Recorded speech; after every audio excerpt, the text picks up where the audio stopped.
welcome to VidNotes. Today's lesson topic is going to be on lab safety and procedures. And for today's video, you're going to need Note Package B, which you can find on our website under the Notes tab. Okay, let's get started. Yeah, like I mentioned, the Note package is Note Package B, and it'd be nice to have a pen or pencil available.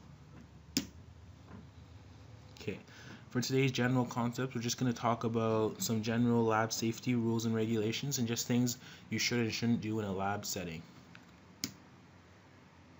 Okay, rule number 1, you should always wear safety goggles in the lab. Eyeglasses are not adequate substitutes in most laboratories. So basically, whenever you're doing any sort of lab, it's good to have lab goggles available, which should be provided by your supervisor. It's good to have them because sometimes some of the chemicals you're working with can cause permanent damage to eyes and stuff. So it's really good to have them.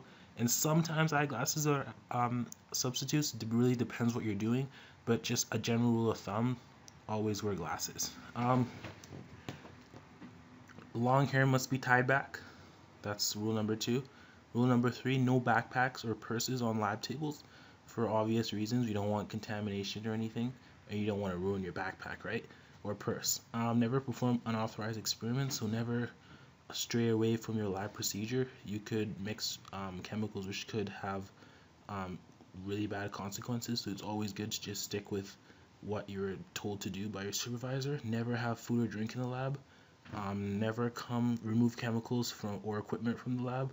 So you should never take, oh, I'm just gonna take this acid home for an experiment. No, you can't do that because you don't want to ruin anything at home, or it's just in general, it's not a good thing to do because of obvious health concerns and stuff like that. You should also never use chemicals from an unlabeled container, so you shouldn't go to the back and just pick up random stuff. If it's unlabeled, chances are you're not supposed to use it. So always use things from a labeled container. That way you know that it's meant for your use. Never point the mouth of a test tube or an Erlenmeyer flask at yourself or another person. Always direct the mouth away from people. So let me kind of draw you a diagram here to kind of illustrate what I mean by that. So let's say you had a test tube, right?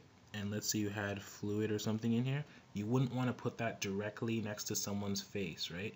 Because it just doesn't make sense, because if there's something in here, you don't want that to get in your eye, your hair, whatnot, right? So the basic rule is that you always kind of put it arm's length away. You kind of stay away. It doesn't matter how whatever you think is in there. It's always good to practice this, because once you get into experiments with more dangerous chemicals, it's good to have that kind of as your natural thing, just to stay away from those things. So never point it at your face or something, or like look over it and sniff it or something like that. It's not good in a lab setting. Another thing is you should never heat a closed container. Increasing the pressure in the container can cause the container's contents to spray out the top, or the container to shatter and spread glass.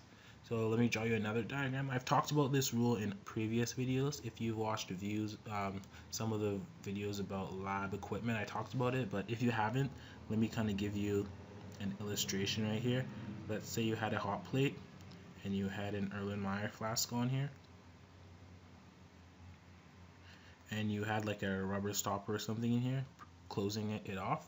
You wouldn't also heat this, because inside pressure is going to build, it's going to keep building, and eventually this might shatter, and you don't want that to happen.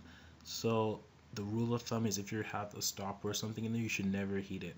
I can't really think of any circumstance where that's allowed. Of course, if your instructor says so, then that's a different. Thank you for watching our free videos available on YouTube. We have 2 types of memberships. You have a premium membership and you have a free trial membership. If you go to our site right now, you can subscribe to our 7-day free trial membership and watch the remainder of this video absolutely free. And if you like our 7-day free trial membership, you can subscribe to our premium membership, which is $9.95 per month, and that'll give you access to many more videos relating to chemistry, physics, biology, algebra, and many other topics. So yeah, go onto our website and subscribe to our free trial and watch the remainder of this video. And thank you for supporting us. Thanks.